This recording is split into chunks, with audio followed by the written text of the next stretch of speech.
அப்படி உட்காந்துக்கிட்டு இருந்தேன். புரணி கமிட்டி அங்கிட்டு உட்காந்துக்கிட்டு இருந்துச்சு. அன்னைக்குன்னு பார்த்தா புரணி கமிட்டி கூடிருச்சு. 11-12 பேர் கூடிட்டாங்க. அதில் என் பெரியம்மா மக ஒருத்தி வாயாடி, ஒரு 14 வயசு இருக்கிற ஒரு பிள்ளை இருக்கா. ஒரு ஜோசியக்காரன் வந்துட்டான். அடித்து பார்த்தா யாருக்கு எத்தனை பிள்ளை, எத்தனை ஆண் பிள்ளை, எத்தனை பிள்ளை அடிக்கிறாங்க, பின் பாயிண்ட்டாக அடிக்கிறாங்க.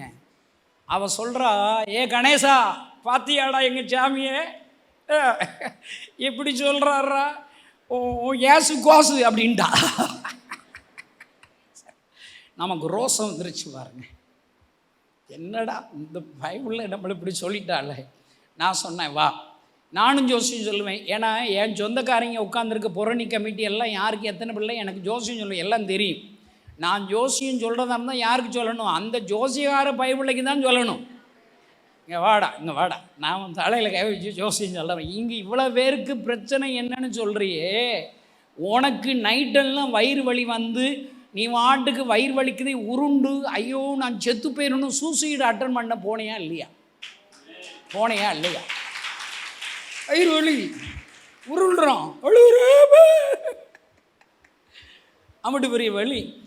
ஓன் வயிற்று வலியே உன்னால் சரிப்படுத்த முடியல. இம்பிட்டு புரணி கமிட்டியில் இருக்கிற இம்பிட்டு பிரச்சனை சொல்லதாண்டா செய்ய முடியும், அற்புதத்தை நீ செய்ய முடியாது. ஏசப்பா யார் தெரியுமா?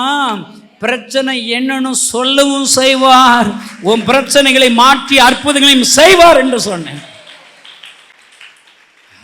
பாருங்க, அங்கே எல்லாம் புரணி கமிட்டியெல்லாம் மறந்துருச்சு பாருங்க.